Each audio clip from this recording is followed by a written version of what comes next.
네, 월스트리트 모닝 브리핑 함께하고 있습니다. 이번에는 글로벌 인터뷰 진행해 볼 텐데요.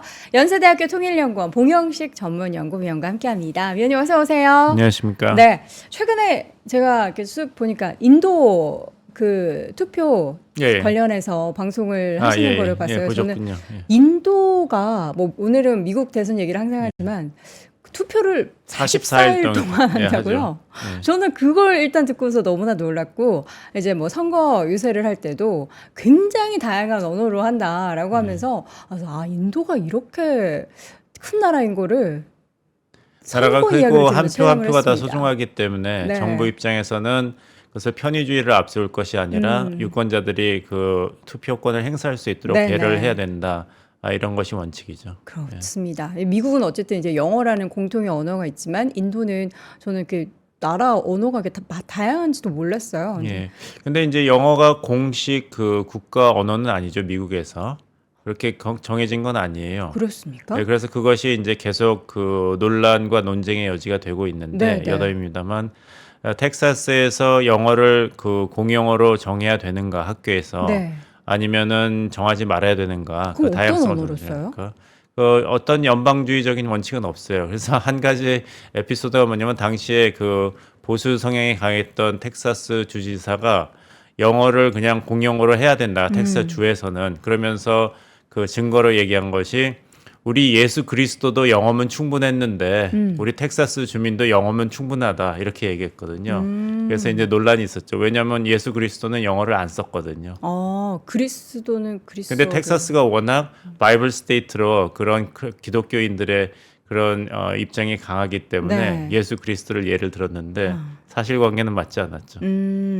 어쨌든 이제 선거를 통해서 좀 다양하게 그 국가의 특성을 좀 파악할 수 있는 것 같다라는 생각도 들어가지고 이제 미국 선거 이야기를 또 2주에 한 번씩 저희가 업데이트해 드리고 있는데 오늘 봉 박사님과 함께 이야기 나눠볼 주제는 첫 번째로 최근에 항상 그러는 것 같아요. 우리나라한테 트럼프 전 대통령이 국방비, 그 방위비 관련한 분담금에 대한 딴지 늘 걸고 있죠. 그러면서 이제 돈을 잘 벌고 많이 있는 나라가 왜 그거를 분담하지 않느냐라고 이야기를 하는데 이 시점에서 방위비를 또 증액을 한 것은 어쨌든 포퓰리즘에도 입각한 그런 발언이겠죠. 예, 파퓰리즘입니다. 그래서 이 타임즈 인터뷰에서 이 얘기를 다시 한번 트럼프 공화당 대선 후보가 강조했는데 네. 그 다음에 미국 CNN 방송에서 적어도 32개의 오류가 있다 지적을 했죠.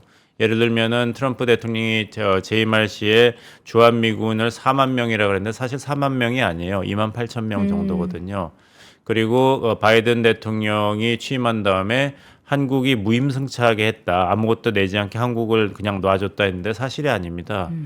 약 10억 달러, 1조 3,620억을 우리가 주한미군 주는 비용의 그 분담금으로 지급하고 있는데 네. 아무것도 내지 않는다고 이야기한 것은 명백한 오류죠. 하지만 이런 문제에 대해서 미국 유권자들이 정확하고 자세한 정보를 가지고 있다고 생각할 수는 없거든요. 그러니까 트럼프 후보 입장에서는 그냥 던지는 거예요. 나토 동맹국들이 GDP 대비 2%그 재정 부담을 하지 않는다면은 러시아 푸틴 정부가 나토에 대해서 어떻게 하든지 나는 그냥 내버려 두겠다 해서 논란이 됐지 않습니까? 그런 식으로 하면서 미국 우선주의 그리고 미국 고립주의로 해서 왜 이 잘 사는 나라들의 방어를 위해서 당신들의 그 세금을 우리가 함부로 써야 되는가 그리고 왜 우리 병사들이 거기 있어야 되는가 나는 납득할 수 없다 이런 얘기를 하면서 아까 사회자님께서 말씀하신 이제 파퓰리즘 논지를 계속 강조하는 것이죠. 사실 이 숫자를 트럼프 대통령은 정확하게 알지도 못할 거예요. 당시에도 사실 그 미국 협상팀이 제11차 SMA라 그러죠. 그 스페셜 메저 어그리먼트라 그러는데 방위금 분담 협정을 그 13% 인상을 제안을 미국 측이 했어요. 그래서 양측이 그것에 합의하려고 했는데 트럼프 대통령이 그것을 뒤집은 거예요. 네. 13%는 말도 안 된다. 1조 원인데요. 그랬을 때도 이것은 그냥 껌값이라 그랬어요. 그러면서 적어도 6조는 돼야 된다. 5배를 그냥 고집했거든요. 네. 그 근거도 없이. 그래서 결국에 가서는 이제 대통령 선거에서 바이든 후보가 승리하고 새로운 대통령이 된 다음에 재협상을 해서 한국과 미국이 11차 방위비 분담금 특별협정을 완결했는데 한국 측이 앞으로 6년 동안에 2021년 대비 13.9% 인상에 이제 합의를 했죠. 그리고 그 당시에 그게 우리 측 입장에서는 사실 문제가 많았는데 지적을 안 했어요. 왜냐하면은 그 이전까지는 그 물가 상승률을 적용한다고 했어요. 그 물가 상승률은 우리나라가 2%를 넘지 않고 또 그 전에는 물가 상승률을 적용하되 연간 상승률이 4%는 넘지 않는다고 못을 박았는데 네. 그것을 우리가 많이 양보해서 물가 상승률을 적용하는 것을 우리 국방 예산 상승률로 바꿨습니다. 그래서 1%, 2% 연간 증가했는데 그것이 6.1%로 확 뛴 거예요. 그 복리가 무섭지 않습니까? 그런 것이 있었고 또 그 하나는 이제 설명이 말이 되지 않았던 게 당시에 정운보 협상대사가 우리 측에 국민들하고 국회한테 설명할 때는 왜 13.9% 인상이냐 했을 때 올해 우리나라 국방비 증가율 7.4%에 인건비 증액폭 6.5%를 더해서 7.4 더하기 6.5니까 13.9%라고 설명을 했는데 제가 그때 지적을 한 게 말이 안 되거든요. 예를 들면 사회자님께서 2023년에 삼성전자에 투자했는데 수익률이 7.4%예요. 네. 현대자동차에 투자한 거는 수익률이 6.5%예요. 네. 그러면 작년에 사회자님의 주식 투자 수익률이 13.9%예요? 아니죠. 아니죠. 네. 근데 정부 설명은 그렇게 했거든요. 올 국방비 증가율 7.4%에 인건비 증액폭 6.5%. 네. 근데 아무도 이걸 지적을 안 했어요. 지적하지 않으면은 그때 분위기는 뭐냐면 너무 트럼프한테 시달렸기 때문에 그냥 그러라고 둬. 예, 문재인 정부에서도 빨리 마무리를 하자 그런 것이었고 6조를 달랐는데 1조 정도면은 되는 거 아닌가 해서 국방 예산 증가율로 하는 걸로 합의를 했고 네네. 또 이제 반대 야당이었던 국민의힘도 안보 보수주의가 강하니까 이게 한미 동맹 문제인데 빨리 잘 넘어가자 이런 기류가 강했어요. 그래서 당시 국민의힘 소속 한기호 의원이 뭐라 그랬냐면은 도널드 트럼프 전 대통령의 터무니없는 요구에 비하면 이 정도면은 전향적이고 고무적이라고 할 수 있습니다고 여당도 그렇고 야당도 그렇고 진보도 그렇고 보수도 그렇고 그냥 넘어갔죠. 그런데 이 협상 만료가 아직 1년 7개월이 남았는데도 네. 재협상 제12차 협정을 시작하는 것은 네. 아무래도 트럼프 대통령 재선이 가능하기 때문에 다시 이렇게 시달리기 전에 다시 장기적으로 협정을 못을 박자 이런 의도가 깔려 있는데 여기서 이제 중요한 것은 무엇이냐면 아까 사회자님께서 국방비, 방위비, 국방 예산을 했는데 나토 동맹국하고 우리나라는 다릅니다. 왜냐하면 나토 국가들은 네. 국방비라는 게 없어요. 왜냐하면 다자 국방주의, 나토 회원이기 때문에 네. 나토에 지불하는 돈이 국방 예산이에요. 네. 근데 우리는 우리 자체 국방 예산이 있으면서도 네. 주한미군 주둔 비용을 또 내는 거 아닙니까? 그렇죠. 그러니까 그것을 구분해서 봐야 돼요. 일본은 바텀업 방식으로 협상을 하거든요. 네. 종목을 먼저 정한 다음에 네. 액수를 정하고 그래서 총액에 합의합니다. 네. 근데 한국과 미국은 탑다운 방식이라 그래서 총액에 합의를 한 다음에 그것을 종목별로 어떻게 주고 쓸지를 정하는 것이에요. 뭐가 더 효율적이죠? 다 그 장단점이 일장일단이 있습니다. 있는 근데 거죠? 이제 트럼프 팩터가 굉장히 우려가 되는 건 뭐냐면 사실 주한미군의 주둔 비용에 대해서 한국이 얼마나 부담을 해야 되는가는 굉장히 그 중요한 문제예요. 네. 왜냐하면은 우리가 지급하지 않는 건 뭐냐면은 주한미군이 우리 국가 내 부지 사용하는 것, 그 다음에 주한미군의 봉급, 주한미군이 사용하는 무기와 장비, 주한미군의 군작전 관련 비용 이거거든요. 왜냐하면은 우리가 그 돈을 낸다 그러면 사실상 주한미군에 대한 통솔권도 우리가 행사해야 되지 않습니까? 돈 낸 사람이 행소해. 용병이니까요. 그래서 이거는 미국 펜타곤도 이건 아니다. 우리 군인인데. 네. 그래서 주한미군의 봉급은 우리가 이런 분담금에 포함을 안 시켜요. 근데 트럼프가 뭐라 그랬냐면 오케이 그러면은 한국하고 미국하고 연합 작전 훈련을 하고 미국이 가끔 가다가 미국의 핵 전략 자산을 한반도에 전개하지 않냐. 그걸 한국 보고 내라는 거예요. 그것을 준비 태세란 명령, 네. 레디네스라 해서 이것을 주한미군 주둔 비용에 대한 한국 분담금에 포함시켜야 된다는 것이 이번 미국 협상팀이 제시하는 어떤 협상 카드이기 때문에 여기에 대해서 우리가 적절하게 이제 대응을 해야 됩니다. 어떻게 보면은 제가 그냥 단순하게 생각했을 때는 일본의 발해방 방식이 저는 더 합리적이라는 생각이 좀 드는데, 왜냐하면 필요한 요소들을 어쨌든 미리 선택을 하고 그런 것들을 이제 같이 협상을 한 다음에 그 총액을 구하는 거니까요. 근데 우리는 일단 돈을 뭐 1조면 1조 뭐 얼마를 줘 하면은 일단 줘야 되고, 그 금액에서 뭐를 또 하게 될지에 대한 또 그 협상을 또 해야 되니까 우리는 근데 두 또 번의 이제 협상이 필요할 것 일본 같아요. 측의 방식이 꼭 100% 유리한 것은 아닌 게 한 번 이렇게 종목이 정해지고 나면 네. 그게 계속 남거든요. 아, 그렇죠. 종목이 줄진 않아요. 계속 늘어납니다. 미국이 요구하기 추가가 되는 때문에. 거군요. 예, 그렇기 때문에 잘못 장기적으로 코가 꿰는 네. 그런 또 안 좋은 점이 있기 때문에. 그러니까 트럼프 입장에서는 네. 우리가 이제 훈련하고 하는 것이 다 너희들한테 도움이 되지 않냐. 그러니까 너희가 부담을 해야 된다. 이런 논리인 것이죠. 근데 우리 입장에서는 주한미군의 훈련과 준비 태세를 레디네스를 하는데 네. readiness for what? 준비 태세 어디 뭐 중국에 대한 미국이 훈련하는데 왜 우리가 거기에 대한 비용을 지불해야 되는가? 여기에 대한 주장을 할 수 있는데 미국 측 입장에서는 이제 일단은 강경한 협상 자세를 고수하고 있는 상태입니다. 네. 실제로 미군 뭐 감축이나 이런 국방비 관련해서 증액하는 그 내용들을 미국 국민들이 관심을 많이 갖나요? 그건 아니죠. 굉장히 관심을 이게 안 기술적인 갖는데. 문제이기 네. 때문에 그리고 이런 어마어마한 액수죠. 10억 달러, 1조 이렇게 얘기하지만 사실 미국 국민 개개인에게 느끼기에는 그 굉장히 그 추상적인 그런 사안 아니겠습니까? 네. 아까 말씀드린 대로 한미 간의 11차 방위비 분담 특별협정이 전년 대비 13.9% 인상으로 결정되었다. 그래서 한국 측이 1조 3,600억 원을 주한미군의 분담금으로 지불하게 됐다 했을 때 과연 우리나라 국민 한 사람 한 사람이 그것을 얼마나 느끼겠습니까? 네. 이 사실 그 이런 방위비 증액 관련해서는 계속해서 트럼프가 뭐 후보든 아니면 대통령이 됐든 간에 우리한테는 부담이고 또 문제이기 때문에 이 부분은 뭐 하루아침에 깔끔하게 우리도 그들도 좋은 그런 결론을 얻기는 어려운 것 같고요. 다시 미국 이제 대선 관련한 자세한 소식을 좀 정리해 보도록 하겠습니다.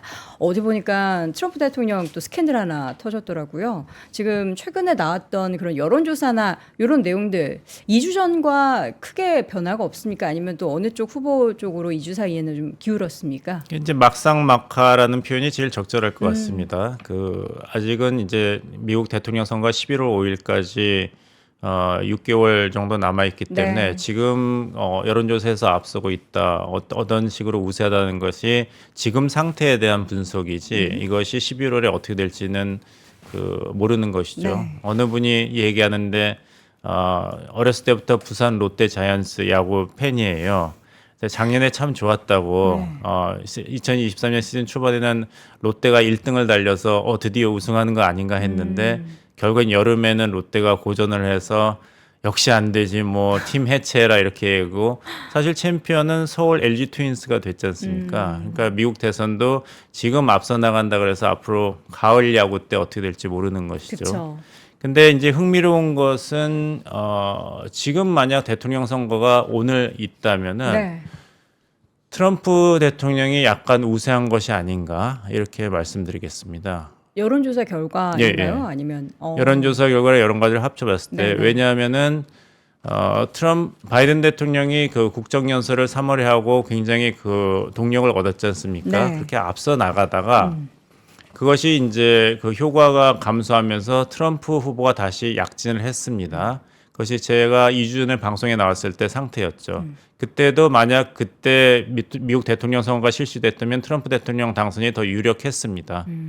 다시 바이든 대통령 캠페인 팀이 전략을 잘 짜서 트럼프 후보를 따라잡고 있는 추세가 보이는데 아직도 아슬아슬하게나마 트럼프 후보가 약간 앞서고 있다. 왜냐하면은 여론조사를 보면은 전국적인 지지율에서는 37% 정도로 박빙을 보이고 있지만 네. 중요한 것은 아무래도 그 선거인단 확보 아니겠습니까? 그렇죠. 지난번에 설명드렸다시피 각 주에 선거인단이 할당돼 있고 그것을 한 표라도 더 많이 득표한 후보가 독식하는 제도이기 때문에 그 선거인단이 많이 할당된 주에서 승리하는 것이 그래서 538명 중에 절대 과반인 270명 먼저 확보하는 후보가 승리하는데 특히 8개 경합주가 중요합니다. 여기서 본다면은 8개 경합주에서 적어도 6개 주에서 굉장히 그 약수 하나마 트럼프 후보가 앞서는 것으로 나타나고 있습니다. 지금 상태에서 지금 상태였습니다.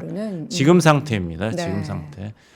그래서 그 미시간주하고 펜실베니아주 여기서는 그 바이든 후보가 트럼프 후보를 앞서 나가는 걸로 보이고 있지만 네. 나머지 6개 주, 특히 조지아에서 트럼프 후보가 앞서고 있는 것으로 보여가지고 지금 현 상태를 보면은 바이든 후보는 538명 선거인단 중에서 226명 정도를 확실하게 확보하고 44명 정도를 더 확보하면 승리한다. 이런 네. 예측이 나오고 있고 트럼프 후보는 538명 선거인단 중에서 235명 정도를 확실하게 확보했는데 35명 정도를 더 확보해야 된다. 이렇게 돼 있거든요. 44명과 35명. 44명과 35명인데 이제 경합주가 위스콘신 10명, 미시간 15명, 펜실베니아 19명, 조지아 16명, 아리조나 11명, 네바다 6명인데 네. 여기서 바이든 후보가 미시간과 펜실베니아를 다시 이긴다고 하더라도 2020년 대선 때처럼 그러면은 34명을 확보하기 때문에 226명 더하기 34명이면은 260명이 끝입니다. 네. 그러니까 270명이 아니죠. 아직도 그렇죠. 10명이 모자라죠. 그래서 나머지 경합주 6개 주에서 네. 네바다를 제외하고 네바다는 선거인단이 6명밖에 안 되니까 부족하고 네. 한 주라도 확보를 해야지 가까스로 270명을 확보하게 되거든요. 그러니까 펜실베니아, 미시간 더하기 한 주를 더 해야지 바이든이 승리합니다.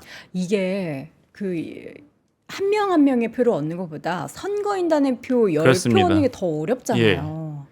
이걸 이렇게 바뀌려면은 그 지역 가서 뭔가 새롭게 해주겠다 뭐 이런 얘기가 나와야 되는데 오늘 새벽에 나온 소식 보니까 바이든이 제가 지역명을 명확하게 기억 못하는데 그 지역에 가서 뭔가 대규모의 투자를 하겠다 이런 예, 그렇죠. 청사진을 밝힌 걸로 알고 있는데 이런 예. 표를 얻기 위해서 맞습니다. 선거인단 바로 표를 그렇습니다. 얻기 위해서죠. 그래서 이제 여기서 굉장히 중요한 주가 위스콘신입니다. 네. 위스콘신 주가 러스벨트를 대표하는 경합주인데 선거인단이 10명이 걸려 있죠. 그래서 위스콘신 주를 확보한다면은 바이든 후보는 펜실베니아 19명, 미시간 15명, 위스콘신 10명으로 해서 270명 절대 과반을 확보하게 됩니다. 힐러리 클린턴 당시 민주당 후보가 2016년에 도널드 트럼프 후보한테 패배한 게 이 위스콘신 주를 무시했기 때문입니다. 네. 당연히 그 블루칼라 노동자들이 전통적인 지지층으로 민주당을 지지할 줄 알고 딱 2번 방문을 했어요.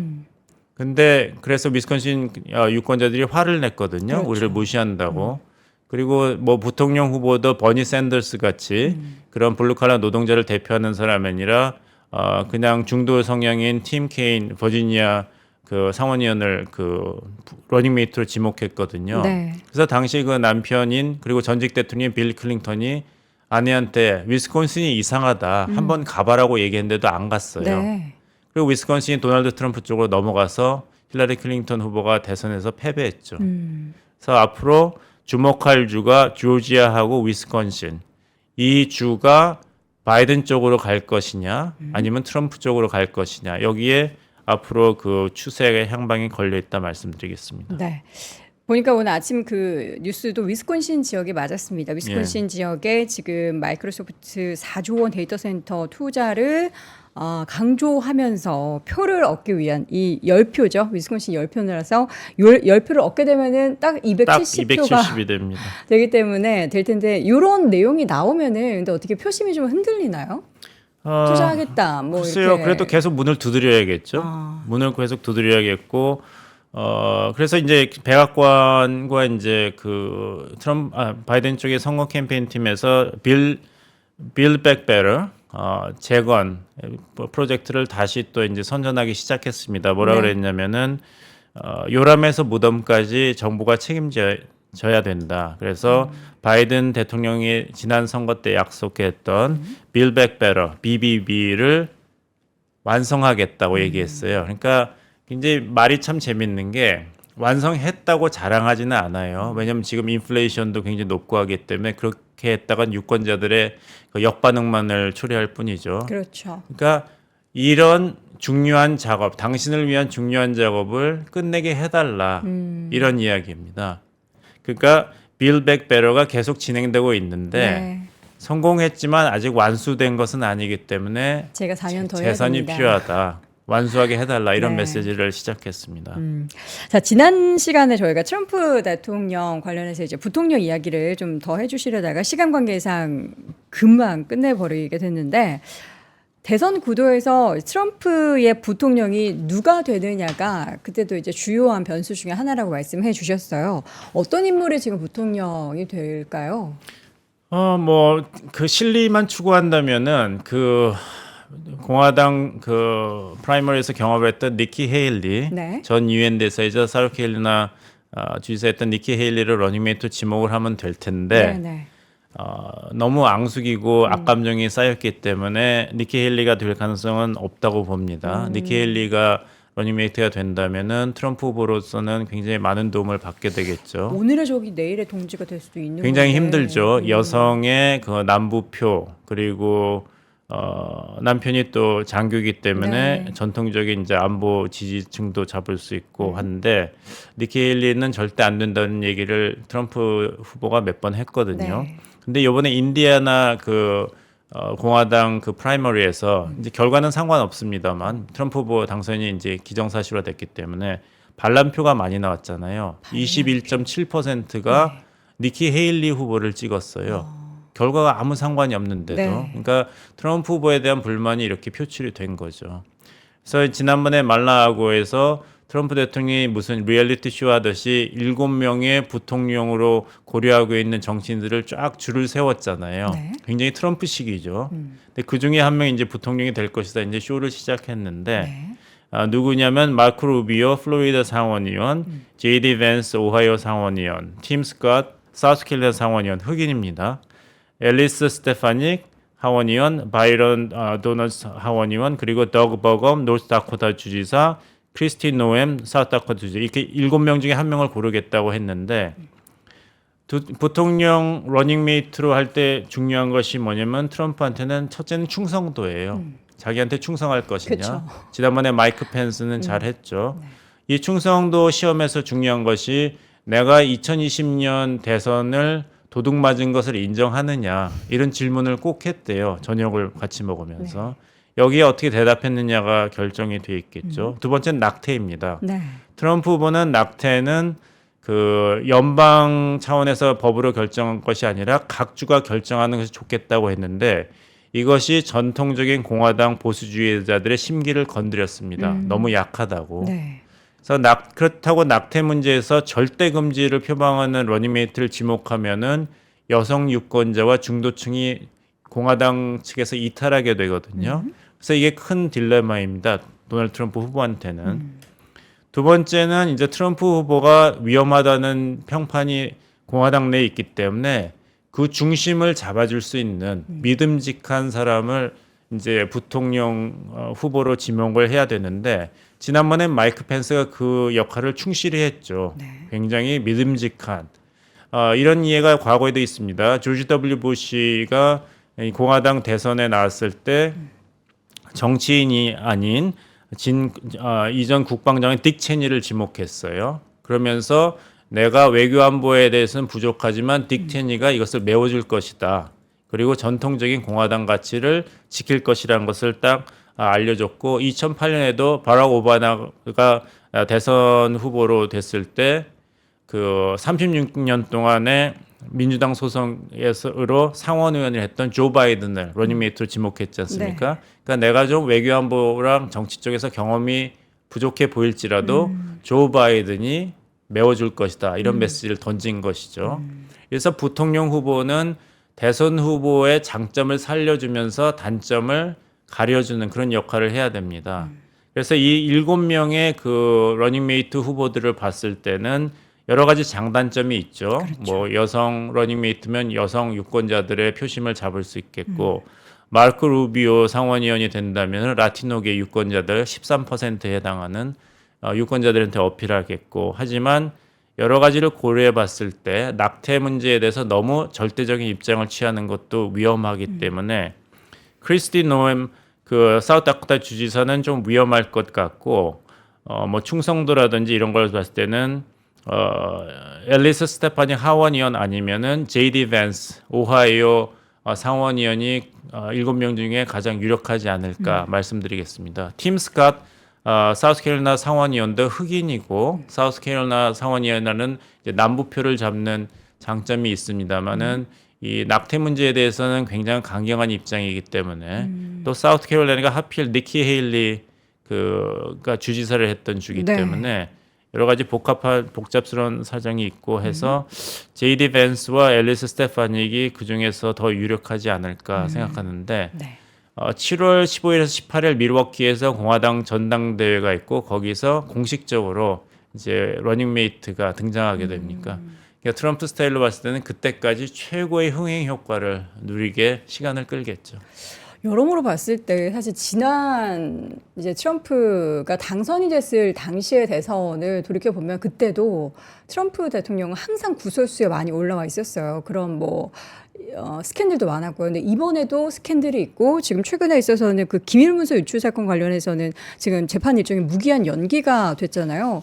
여러모로 약간 기세가 트럼프 쪽으로 더 기우는 것 같다라는 생각이 드는데 6개월이 남아있는 이 시간 동안 가장 주요 키워드가 돼요. 그러니까 바이든 대통령 쪽으로 뭔가 기울 만한 혹은 정말 트럼프로 쐐기를 박을 만한 가장 주요한 거는 뭘까요? 그렇죠. 정확한 지적을 하셨습니다. 이제 4개 사건으로 기소가 됐는데 네. 그중에 3개 특히 이번에 그 기밀문서 유출 사건은 그 판사 트럼프 대통령이 지명한 판사였죠. 아일린 캐논 판사가 사실상 무기한 재판을 연기했지 않습니까? 그 대선 후 결과 나온 다음에나 재판 결과가 나왔기 때문에 결국에 남은 것은 그 데니얼 스톰 그 성추문 입막음 사건 그것만이 진행되고 있죠. 네. 그래서 그것이 만약에 사법 리스크가 이제 현실로 나타나면 그것밖에 4개 중에 하나밖에 안 남았습니다. 하지만 그것이 리스크라면 트럼프 대통령한테는 리스크로 남아 있고요.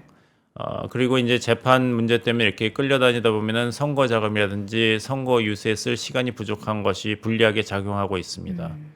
그렇다면 이제 바이든 대통령에게 아킬레스건은 무엇이냐 했을 때는 그 뭐 가자 사태도 있고 미국 대학생들이 여기에 대해서 여러 가지 시위도 하고 있지만 네. 여론조사를 보면은 그 가자 지구를 잘못하고 있다는 것이 이번 미국 대선에서 가장 중요한 이슈라고 대답한 숫자는 아직도 10%에 머무르고 있어요. 공화당 지지자들에게 물어봤을 때 가장 중요한 이슈가 무엇이냐 하면은 인플레이션 34% 정도고 그 다음에는 국경 문제입니다. 불법 이민 문제이기 때문에 네. 그리고 이제 민주당 지지자들이 가장 중요하게 생각하는 이슈는 낙태입니다. 낙태 문제 그다음에 인플레이션이기 때문에 이런 걸 본다면 바이든 대통령이 가장 치명적인 피해를 줄 수 있는 거는 2007년 말에 있었던 미국의 서프라임 모기지 위기 같은 절대적인 이제 금융 위기가 여름이나 가을에 닥친다면은 네. 걷잡을 수 없는 사태가 되겠죠. 그럴 가능성에 대해서는 저는 이제 잘 모르겠습니다만 제가 그때 미국에 살았기 때문에 아는데 네. 너무 위험한 거 아니냐는 얘기는 2005년부터 계속 나왔어요. 그럼에도 불구하고 주위 사람들이 계속 워낙 이게 돈이 되니까 자기가 다니던 직장도 그만두고 그 부동산업으로 다 옮겼거든요. 그리고 돈도 많이 벌었어요, 계속. 그때 나온 얘기가 이렇게 이게 언제까지 갈 것이냐, 너무 위험하지 않냐, 너무 위험하지 않냐.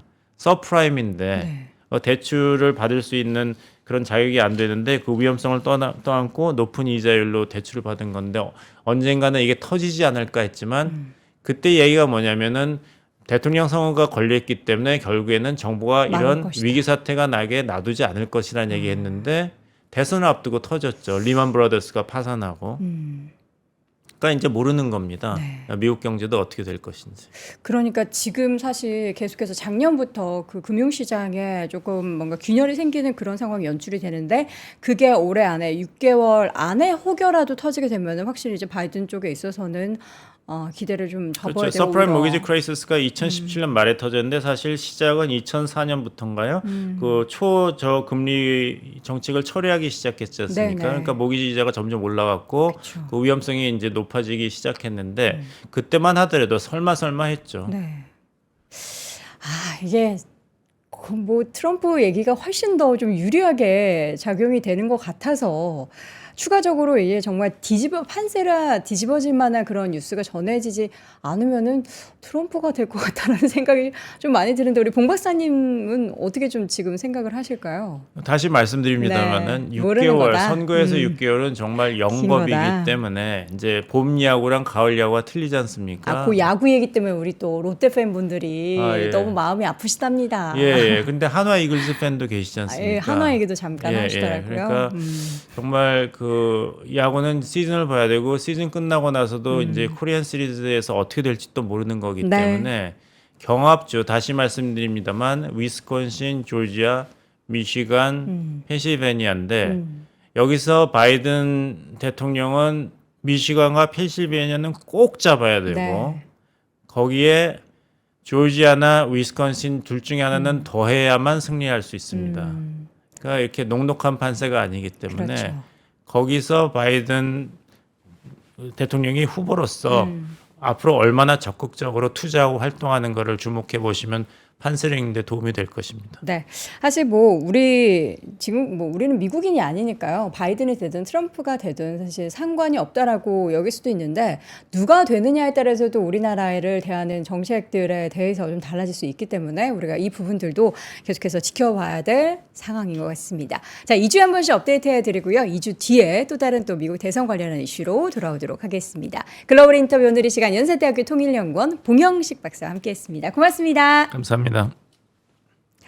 자, 월스트리트 모닝 브리핑 목요일 순서 오늘 모두 전달 드렸습니다. 내일도 저희는 금요일, 벌써 금요일이 돼서 많이 아쉬운데 6시에 어김없이 돌아오도록 할 테니까요. 여러분 6시부터 함께해 주시고요. 오늘도 고맙습니다. 투자 마스터들의 세심한 케어로 건강한 투자 습관을 만드세요. 6월 가격 인상 전 마지막 구독료 할인 혜택도 놓치지 마세요.